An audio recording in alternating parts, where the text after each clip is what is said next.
And I figured out that the April is National Poetry Month, Jazz Appreciation Month, and Alcoholics Awareness Month. I was like, Oh, wow. well, that's perfect. Yes, that's a lot of things. That can't be true. At least two out of three. I'm pretty sure all three of them are true, and they do dovetail nicely. Yeah.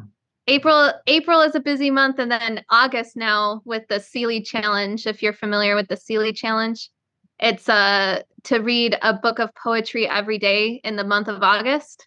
So now August is blowing up with poetry as well, of reading a poetry collection every day. Nice. Mm-hmm. That's quite a challenge. I haven't done it yet. I don't know. That's a lot of dedication. I guess you can get like chapbooks and make that count. If you're selective, you can probably. Poem a day, I think, is doable. For me, the nightmare is novel writing November. You're supposed to like try to write an entire draft of a novel in November. That one kills me. Yeah, I've never been able to complete. I've attempted a few times, but have never gotten to do it. Like never wrote every day. Yeah, there's a certain amount of words you'd have to do every day or something like that. I need more extrinsic motivation. I need there to be like a reward for completing it, other than they just say, "Oh, congratulations, you did it." I need some sort of recognition and like so much more applause than what they offer for me to follow through in it. That's actually a really good starting point, because one of the things I'm always curious about, creative process generally, but motivation and consistency more specifically. So yeah, when you were kind of getting started, what were some of those early pings where you're like, "Ooh, that feels really good. That's reinforcement. That's encouragement," and then kind of got you to that next level up? Can you remember kind of any key moments where you might have gotten blocked out, but then you made it to the next level in the video game? Yes, actually, there was a moment. So I live in the outskirts of DC now, but I used to live in Wyoming in the upper northwestern corner in Jackson Hole. It's on the corner near Idaho. And the library there hosted Tracy K. Smith, who was the poet laureate of the United States for a while. And she came to the library and hosted a workshop. And it was hosted by the library, so it was free for anybody to go. And I went, and it was a generative workshop. We were writing poems, and there were maybe 20, 30 people there in the room. And I read one of my poems out loud, and there is this very well-known poet from the area. His name's Matt Daly. And he was like, "Whoa, you need to write poetry." And I was like, "Oh my God, really?" But I didn't still. I didn't write poetry maybe for another couple of years. It just never called to me. I was more of a playwright, and I was working on a memoir of time traveling around, not time traveling, my time as I traveled around Iceland. And I was also working on a novel, which has now been put on the back burner. But so I had other things to do than write poetry. And it really wasn't until my dad got sick, he was diagnosed with terminal cancer, that I just instinctively turned to poetry in a way that I've never turned to writing before. And it was surprising to me as well that happened. It kind of fell out of the blue, and I didn't tell anybody. I wasn't getting any of that extrinsic motivation to keep going, but because I had kind of resided in the literary world, I knew about submitting to literary magazines and that process. And so I just sent my poems out to some literary mags that didn't have any reading submission fees, just to see what happened, because, it doesn't cost anything to submit, and the worst they can say is no. And I got some immediate yeses. And I was able to share with my dad before he passed away about 5 different poems that were accepted for publication. And so it was really special for me to be able to share that beginning of my journey with him before he passed away. And then since then, it just really took over my entire life. I was writing poems. I lived with him in hospice for 2 weeks before he passed, and I was just writing poems all day, every day. It was just what was spewing out of me. And I needed a place for all of it to go. And I ended up leaving my what I thought was my dream job. I have a master's in ecology focused on science communication and education. And I landed executive director of a science education nonprofit. That was just like the end all be all for me. That was my dream job, and I was living it. And I realized that wasn't my dream job, and I needed to focus on writing. And I ended up resigning from that position, getting a low paying but very flexible job in caregiving. I was a caregiver for adults with intellectual disabilities. And that allowed me to go back to school. And it was during the pandemic, so everything was all virtual. And I got my degree in English part time and was able to hone my craft and attend virtual workshops. Now, workshops that are in New York and Los Angeles and Canada and all over the world are now virtual. It really opened the door for emerging and aspiring writers like I am to be able to have access to all of these resources that I didn't have access to before. And especially in rural Wyoming, we have a writing community, but it's definitely not as vast and as wide ranging as the writing community of the world. And so that really helped to bolster me. And I just climbed the rungs of the ladder, sent out my work, and ignored all the no's and just reveled in the occasional yes. and then I had to call my mom and say, well, I'm about to do my favorite thing. I'm about to tell other journals I have to withdraw a poem because it was accepted elsewhere. And so I got a lot of extrinsic congratulations from my mother too. So that was helpful as well. That she didn't say like, oh, what are you doing writing poetry? And why did you quit your well-paying, secure job in order to do this? She thought it was great. Or if she didn't, she kept it to herself. Hmm. So that was a long-winded answer to that question. That's what we're looking for. It's a beautiful thing. And, I was kind of wondering for myself when I think about extrinsic versus intrinsic. I'm taking care of my 84-year-old dad right now. And so there's a part of my brain that's just kind of locked off in the practical stuff. Here is the day-to-day that has to be taken care of just from a kind of managing the homestead situation. But then sometimes there'll be a little crossover between that and the creative brain. And if there's a little oxygen shared between the two worlds, it kind of opens both of them up. And it's, I wouldn't wish anything like that on anyone, but I wonder if that was kind of an intrinsic thing that then also got encouraged by the extrinsic factors. But yeah, it sounds like you did exactly the kind of thing you'd want to look back on and say, I made the right choices. I actually took charge. That might have been a regret that you might have if you hadn't. Oh, if only I quit my nice job and gone back to school and really hit writing. So that's awesome.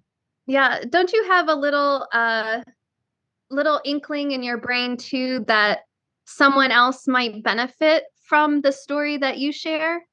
That someone else might be going through a similar experience about caring for an elderly parent, but as a writer, you're able to put it into words in a way that they wouldn't be able to. The radio show This American Life? Yes. Are you familiar with this on NPR? So oftentimes I'll listen to that and think, oh, hell, there are other people going through the exact same thing I'm going through. Shouldn't I be able to communicate that successfully, a human universal experience? And then the self-esteem or self-doubt thing, that lawnmower will start. No, you're not good enough to communicate that level of detail and deep human feeling. So that guy swoops into the party and kills it. But yes, absolutely, storytelling. I often run myself through the simulation if it's the apocalypse and I have to join a tribe or a little colony of like 200 people, what's my function? What's my role in that colony? And very limited carpentry skills. You know, should not have all my fingers in terms of what I can like build. Okay with gardening, okay, that's fine. But storyteller, like that's an essential function of a society.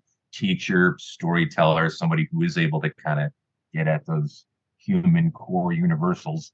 The And bard. get into that role before I get eaten. Yes, you're the one making the riddles for the trolls under the bridge so that you don't get eaten by them. Happy thought. I was thinking about cannibalism, but that's fine. Or I like your either or. fable version better. Mm-hmm, mm-hmm. Yeah. Yes. You have a little bit of that trickster energy, Chris. I think you're in that Oh yeah, liminal court jester. world. If we're in the right Yeah. society in the right time frame, court jester would 100% be the distance between me and being beheaded for sure. Yeah. And in terms of what you were saying about the lawnmower of self-doubt, I think everybody experiences that. And one thing that has helped me overcome it is a strategy that I learned in therapy, which I have been in a lot of. And one of them is to change your what if to even if, and then finish the sentence. So something in my brain might go like, what if I write this collection and nobody wants to pick it up? Like, even if I write this collection and no publisher wants it, it still means a lot to me. And individual magazines might want individual pieces. Okay, so then what if a publisher does pick it up, but then nobody wants to buy it?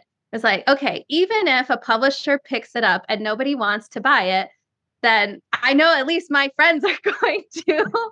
And it's a meaningful story for me and for my family. So even if nobody else reads it, it's still important for them. Okay, so then what if my publisher picks it up, people read it, and then they hate it? And I'm disgraced and all of the reviews are bad. And that would hurt, because this collection really surrounds my father, and it's, very precious subject to me. So that would sting.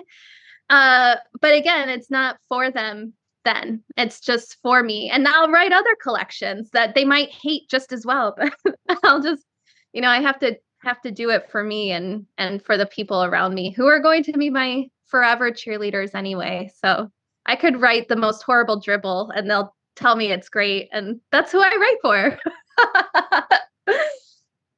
That's a foolproof system. First of all, I feel like I should fire my therapist. I feel like I got more out of that even if generative exercise than about the last 6 weeks that I've been with my. It's so helpful. I use it for everything. I use it for everything. Yeah, because I got the what if monster, or the hamster wheel of second guessing. Really nice. Yes. Going along with analysis paralysis. Yeah, for sure. Mm-hmm. Erin, she's in our wheelhouse. We have conversations like this, just out commiserating as two guys all the time. So kind of nice to hear somebody verbalize it that intelligently, who also has made seemingly tremendous progress in the face of that kind of thing. That's awesome. Thank you. Yeah, no, that's a great little twist. I'm trying to think, it's like not coming to me right off the top of my head, but I haven't heard that quite specifically in that wording. But there is like a little what if twist, and maybe it'll come to me later. But yeah, just that kind of reframing technique. I mean, over and over again, it takes that repetition kind of to do it, and then you kind of just kind of catch yourself doing it automatically. Yeah, those are always good. It's good to know. I wrote that one down. If you're a writer, you've had that thought of like, you look at the thing you wrote, no matter if you looked at it 50 times or 100 times, or you're going back to it for the first time after you wrote it, and you have that thought like, this isn't anything, like nobody would want this, or this isn't any good. Yeah, absolutely. So that's, on one hand, that's how it is. That's what being a writer is. You're going to have that. But then just, I guess that's the trick of it, is to kind of keep going. And along the way, sometime you're going to need a little bit of like of a signal that you are communicating something. So And yeah, it's also not a just reminder that, a, yeah, also a reminder that there are going to be people who don't like your work, and that's okay. Your work is not for them then. There are poems and even collections of poems by famous and Pulitzer Prize winning poets that I don't like and I don't get the hype about. But that doesn't mean that their poetry is bad because one person in living in nowhere, Virginia, didn't like it. So also keeping that in mind as well, that the audience for your work will find you and appreciate you, even if it's a smaller one. My side hustle is as a jazz piano player. So I'm used to small crowds, I'm used to very tiny audiences. But B, you have to say, well, there's almost similar to poetry. There's a stereotype about jazz that it's kind of pretentious and full of itself, and it can be. The problem is that there's really pretentious, esoteric, look at me and how good I am jazz. And so just to kind of be aware of that, know that's kind of what you signed up for. And I fell into what I would think of as a more populist kind of jazz, like New Orleans swing or New Orleans Dixieland. And I realized I like that more. I'm not just trying to impress other musicians. And then that makes more response from the audience. So from a writing standpoint, you don't try to write to impress other writers. You write what's kind of true to yourself and what feels good and speaks to you. And a lot of times that will reach more people because it's got that authenticity. Yes, absolutely. And just keeping that in mind that there are all sorts of people who appreciate all sorts of different writings. And I was just in a book club on Tuesday about fat girl forms. And I loved this book because I love writing poetry in form. So when I was going through them and there were one types of forms that I had never heard of and don't even know how to pronounce, like rubaiyat. I'll put it up here for you to see. Rubaiyat. So that's a form that I should have learned in my grad school of English. Yeah, so I've been working on looking all of them up, the ones that I don't know, to find what the rules of the constraints are.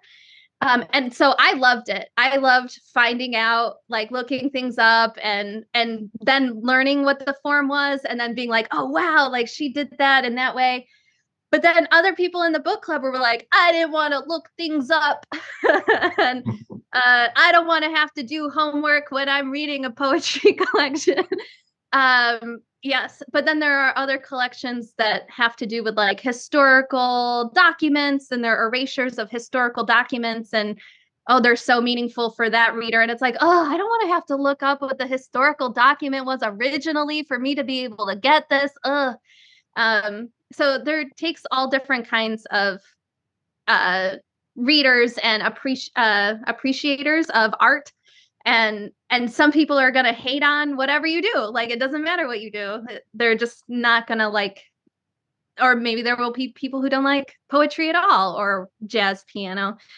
So just you got to keep going, and maybe if you keep hearing the same things over and over, then maybe you can just ask yourself about it and then explore it without defense and just say, oh, is that true about my work? Let me think about it. Or like ask trusted peers about it. But yeah, try not to take it personally because it isn't personal about you or your character. the trust is, whoever it is, friend or just person offering feedback is so important because yeah, you don't want to be in a situation where you're just taking everybody's like scattered, like, oh, I don't like this type of poem. Oh, I'm not going to do that anymore.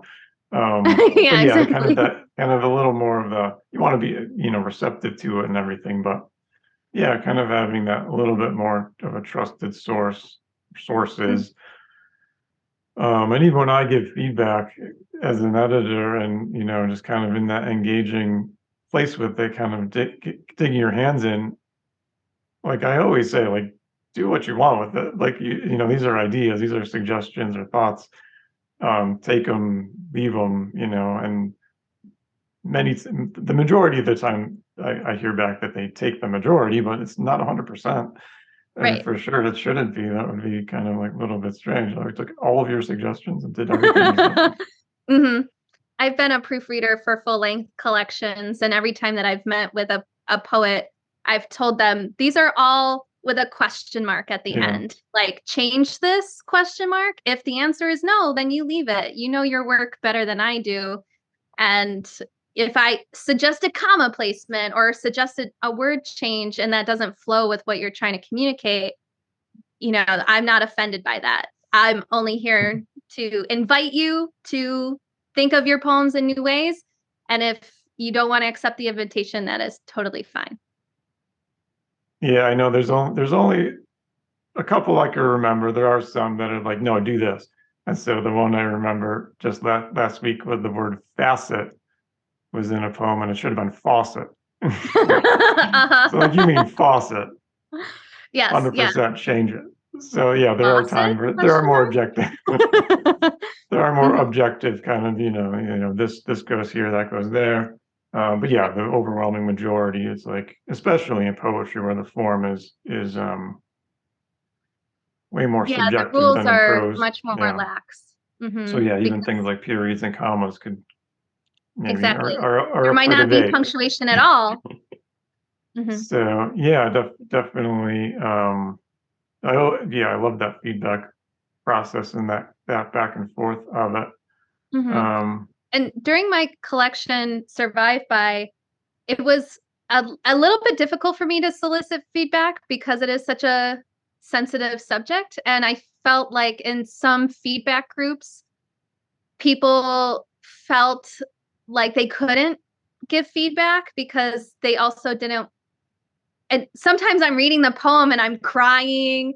And so then they don't want to tell me like, oh, this sucks or anything negative. And so I solicited feedback from my poet friends who I know also experienced loss and maybe also recently and have poems about their loved ones who passed away. And so then they kind of get it. It's not, I'm bringing this to feedback, not because I just want to share and it's cathartic, but because I really want to honor this person with my work. And I'm not going to be able to do that in the best way unless I get this honest feedback from you. And those were the folks who gave me the most help on my poems, that I was able to go through my poems and look at their feedback and say, oh, wow, like I didn't see that before. Thank you for pointing it out. And my good friend Larissa, who is my teaching assistant in the Community Literature Initiative, and I love her style of poetry and I love her insights. And she was my line editor. And she just like went through and it's like, these heartbreaking scenes, me living in hospice, and she's just highlighting more imaginative language here. Or like, this is boring. Like you're showing, or you're telling, not showing. And it's just like, yes, thank you for being honest and pointing those things out, because I really want to convey especially these tragic scenes in a way that feels touching and artistic and poetic. And if I'm writing it like a journal or a blog post, I'm not conveying it the same way. And so I really appreciated that feedback from folks who also had gone through something similar than I had. Good point. And they're my target audience. So that is even more helpful. Exactly, sure. Now might be a good time to talk a little bit about the poem Prairie Fire. Does that sound okay? Sure, yes. Is that one in the collection or is that separate? It's not. That was part of another smaller collection about my time living in Wyoming. It was a collection inspired by different natural elements of the natural world in Wyoming, specific species, plant species, animal species, rivers, mountain names. And I completed that collection, but it's still kind of floating around the ether right now as I'm focusing on the collection that did get picked up. But I still want to send it out to publishers and see where there might be interest in it as well. It's called YWY, like the state abbreviation. Yeah, so I mentioned the Prairie Fire poem appeared in Wild Roof Journal. It was back in issue 11 from November 2021. So we kind of chatted before, and I could speak for myself. I think, Chris, you're on board with this statement. We love hearing behind the scenes from writers who wrote the poems. So even though it was a little bit a while ago at this point, I wanted to take an opportunity to let you just, maybe you could read the poem too. Do you have it Sure. available, or give you a second to pull it up? Yes, I have it, but I think the iteration that I have is a different one that's in the journal, but I think I only changed minor things, like it's in couplets now. I'm not sure if it was in couplets before, but it's more or less the same poem. But yes, I did bring it up because I thought maybe you would ask. Yeah, why don't we have you read it, and then just kind of just share a little bit of the insight. You don't have to give away all your secrets, but maybe one or two secrets. Sure, yes, I'd love to. And then yeah, we'll go from there. Okay, Prairie Fire. Gros Ventre buttes lie, still as prairie fire rouge their cheeks.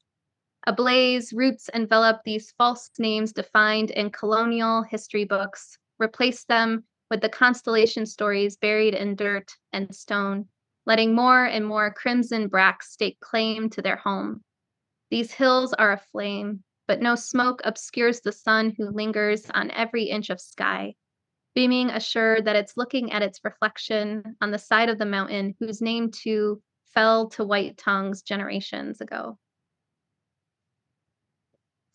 So this was a poem that was inspired by the flower. Prairie fire is the state flower of Wyoming, and it's found pretty common in the mountains, and you can see it shining red in fields as it blooms, and it kind of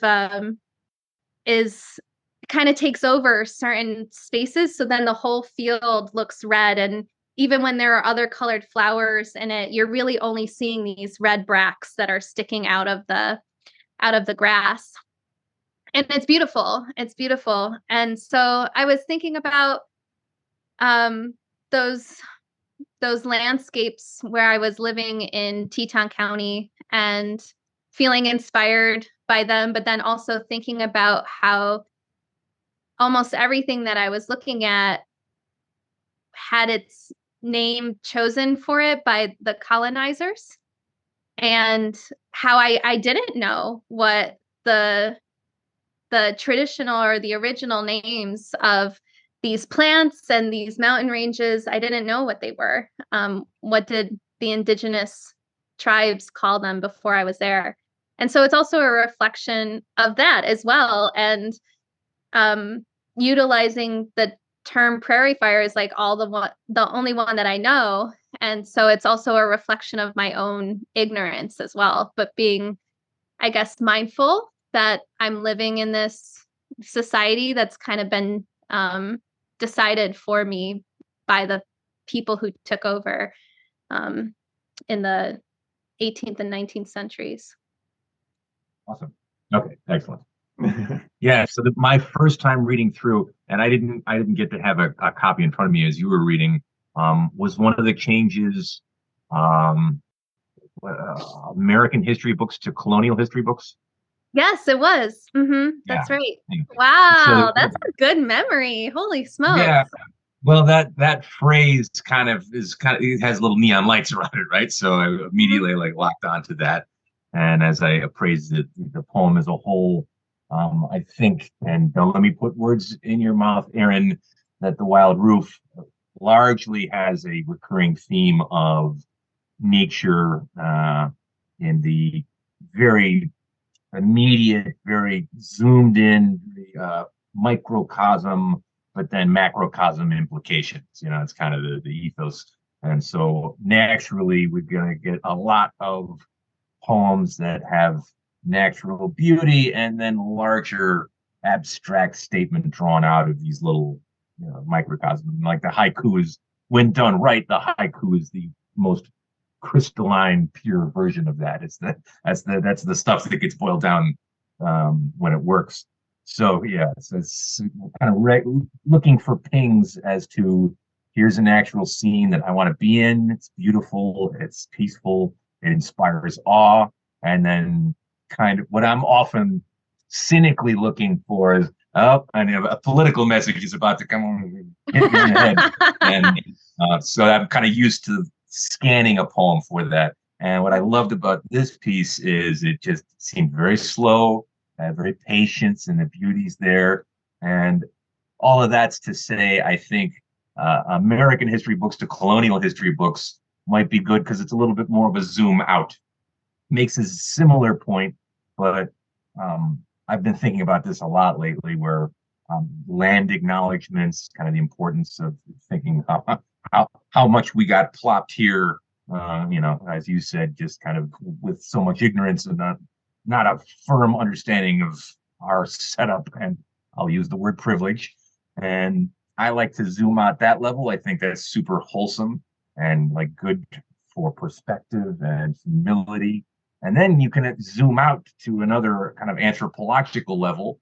To at what point did Homo sapiens get to North America in the first place? And then you can zoom out and say, well, there was 7 human species on the planet 200,000 years ago, one of which was Neanderthals, who we either probably interbred and or wiped out of existence. So kind of looking at those different levels, from the single flower to the field to these really big picture human implications. And I felt like your poem was really nicely navigating those without hitting anybody over the head.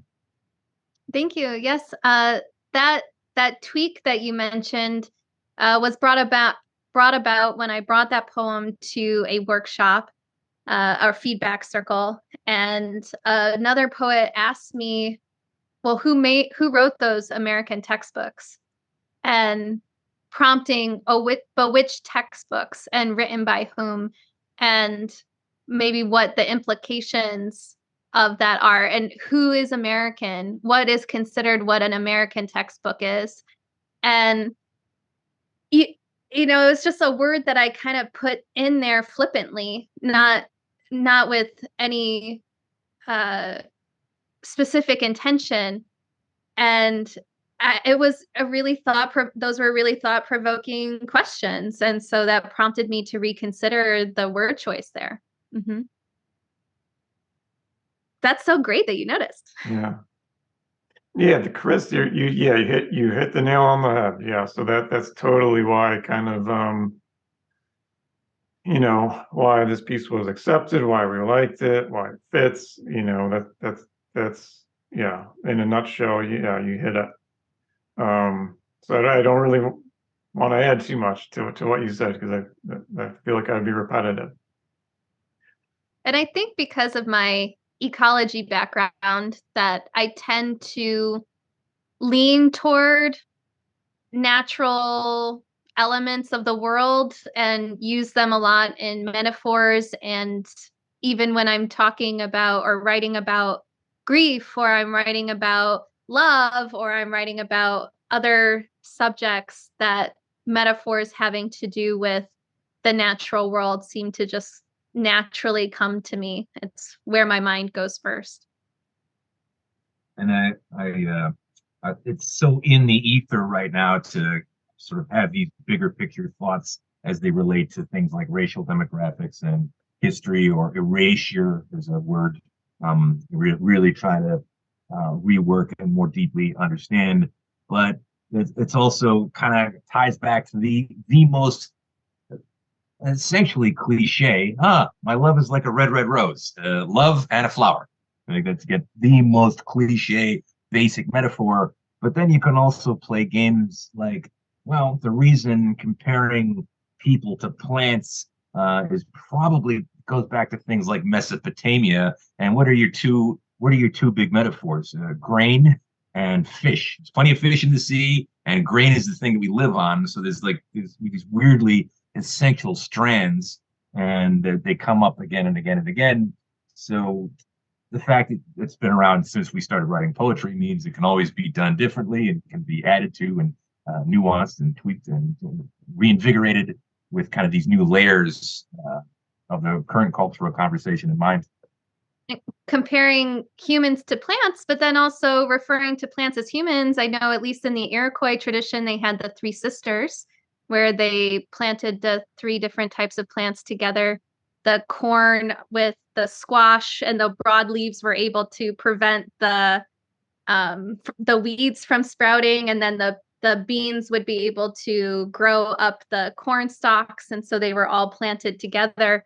But referring to them as three sisters, there's a poem in there too. See, there I go again with my human-centric bias, assuming superiority of human over plants. Exactly right. Beautiful.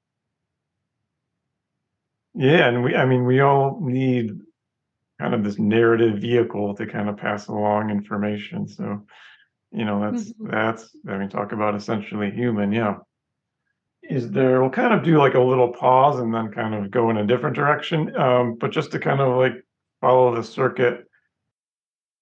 So you mentioned your upcoming book, Survived By. Is there kind of anything else you want to like share about that? You talked a little bit more kind of generally about it. It does come out, so I think in April 30th, so last this day month, of by poetry if you're month. listening to this, yeah. Yeah, exactly. Later this month. But yeah, I'll just kind of give you an opportunity if you wanted to share anything else about that. Sure. Yes. So the collection comes out on the 30th. And alongside this collection, I've been developing a writing workshop as well called Finding the Poem in the Pain. And it's a generative writing workshop that can also act as a catharsis, or it can act as I wouldn't say therapy. I'm not a licensed therapist, but I would say that it can be therapeutic, as just writing is therapeutic. And it gently brings people through some writing prompts to be able to write about things and just get things out of them that maybe they've been holding on to, or that they have been feeling blocked by, and utilizing poetry examples from other poets and from my own collection in how I was able to write about my grief journey without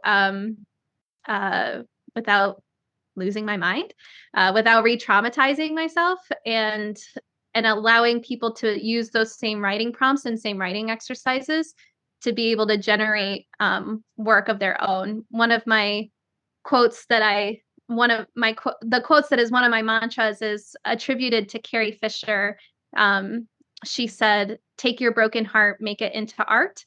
And so it's really focused on utilizing our negative experiences to build meaning and to build beauty from them as well. And even if a poem isn't beautiful, I know that, at least for myself, when I was going through extreme grief, I was most consoled and comforted from the poems that described what I was going through. And they were brutal and they were ugly.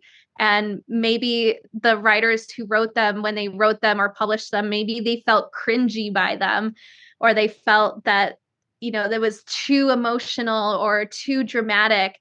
But when I read them, I felt really connected to that writer. Like, yes, they understand what this feels like.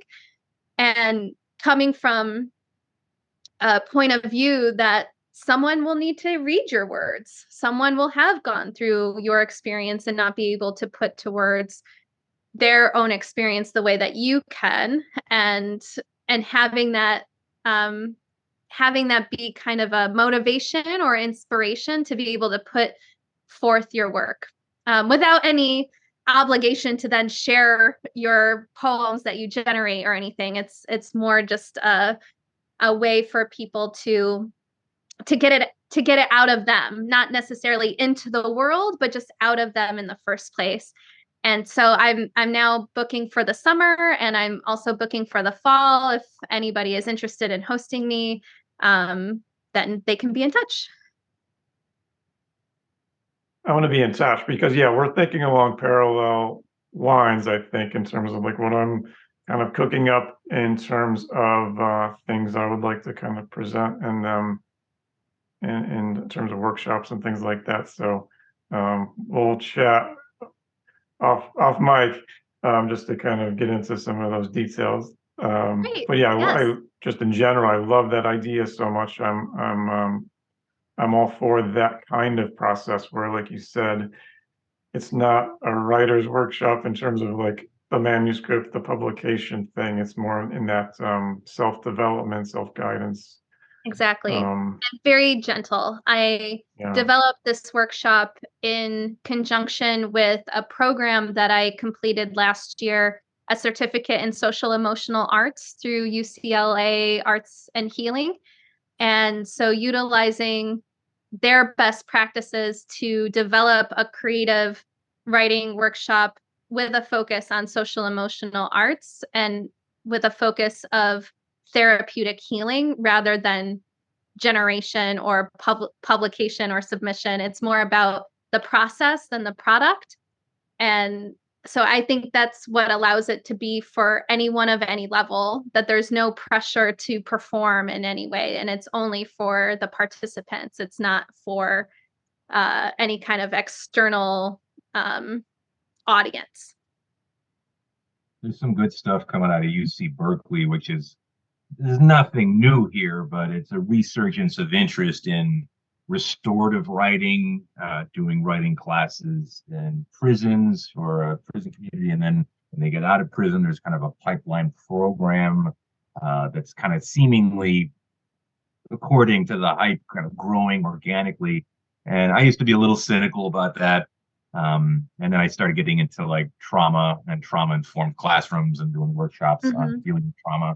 And the two things I'd say about that is I knew that was true for me intuitively from 16 to 22. I don't know what happened to 22. I had to go through the super cynical phase from like 22 to 31. And then I started coming back around like, oh, there's actually something happening about processing when you're writing an idea down. There's alchemy happening in the brain that's very real and now Absolutely. scientifically accurate. And the other thing I'd say, I'm sure you probably already know this, but in case Aaron doesn't know this, as teachers, we are absolutely not licensed 100% to do anything with mental health. However, what we are 100% able to do within our pure view is deal with emotional well-being, emotional hygiene, emotional stability. So in terms of legality, that I went to a workshop that is the nice kind of tight legal way to keep your parameters straight. We're not practicing anything in regards to mental health, but we are able to engage in emotional hygiene and emotional well-being. Right. And what we learned in our class is there's a difference between therapy and something that is therapeutic. So Excellent. So make sure from a to legal standpoint, because these situations do get dicey. for sure. I had last semester for my first very serious situation that had to do with self-harm that could have gotten worst case scenario in as many 10 years. And so yeah, kind of knowing some of those parameters is very helpful just because gives you a sense of boundaries and your own safety, because inevitably if you get a group of more than two people and tell them to write about difficulties in their past, eventually you're going to run into that situation. Mm-hmm. Mm-hmm. Yeah, and right, yeah, you don't have to come from a mindset of like a mental health or any emotional background to like to receive that if you're, so that there is kind of that give and take. But I was just gonna say as kind of like a funny aside, like last week I played an Alan Watts quote guided meditation. I called it a listening exercise. So it has a kind of a course intro, and it fit the theme of listening in that phase of the writing process and kind of being receptive and kind of all those good things. But yeah, I wouldn't necessarily be okay. We're doing a meditation now. That's not quite like that's not my Mm-hmm. job. Like that's not kind of what my Sure. role is. I'm kind of not in that not coming from that place. Mm-hmm. But But it's someone might clearly find it connected. meditative. Yeah, it's clearly connected, right? It's not meditation, it's meditative. Yeah, I could use that. Mm-hmm. Mm-hmm. Or contemplative maybe is a word Yeah, I used in contemplative that even. case. Yes. But yeah, clearly these things are pretty closely related and kind of intersect at different points. And if you listen to Alan Watts and feel worse, I don't know what to do with you. I don't know what to do with you. On there. Yeah, so that's awesome. So I'll have a link available in our podcast page on the Wild Roof Journal website to click on either pre-order or order officially or whatever the case is at that point. So don't log off yet. We got more to talk about, but we'll just kind of come to a close for a moment and say thank you so much for joining us. It was great talking to you, and we'll continue soon. But for now, we'll say see you later. Okay, great. Thank Awesome. you so much. Thanks for coming on. Yeah, thank you so much for being such generous hosts. I really appreciate both of your company today. You're welcome.